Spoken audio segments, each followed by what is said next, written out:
Hi, today we're at Taupo International Raceway, but we're not doing any racing as you can see. We're doing something a little bit different. We're at the Can-Am Spider Experience Tour.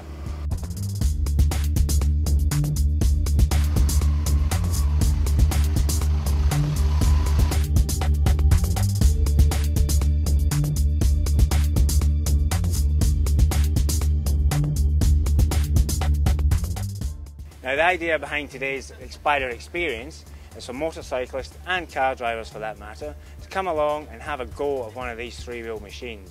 Now just by looking at it you can tell it's no ordinary motorcycle, but it does share an awful lot of parts with a two-wheeler bike. Now for those of you who don't know, Spider is powered by a 1000cc Rotax V-twin engine, and that's pretty much where the similarity ends between a standard two-wheeler. We've got two wheels at the front, one at the back. We've got traction control, we've got yaw sensors, there's ABS and it's linked, but we don't use a lever on the handlebars here.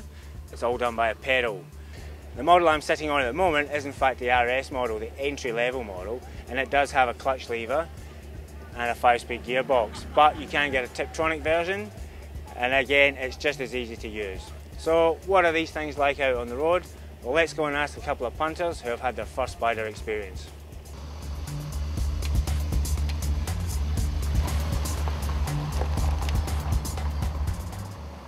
Dave, you ride two-wheelers, how is that for you? Different, bit of getting used to, don't put your feet down sort of thing, yeah. But it was good, enjoyable. Is there anything that you found better or worse than a two-wheeler? Hard to say without sort of really giving it a good fang, but it's cornering's a lot more different, but a bit easier. You can sort of really throw it around the corners, not like you can do on a bike at certain times. Yeah. And how do you find like the ABS linked brake with a foot? It takes a lot of getting used to. Still want to jam on the front brake a little bit, but I mean obviously it's going to stop far better. Yeah.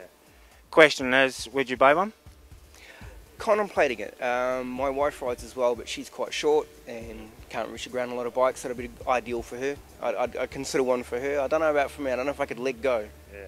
How long have you been riding for, Dave? Off and on, 20 years. Yeah. So you think it's more targeted at someone who hasn't done a lot of riding, or someone who's maybe getting a bit older? Hard to say. I mean, there's a certain sporty element to them as well, especially in the RS one. But I think definitely for someone who hasn't ridden before, because you can ride on your car license, so way easier there. And maybe once if you want to do a lot of touring and you get one of the touring models. Yeah.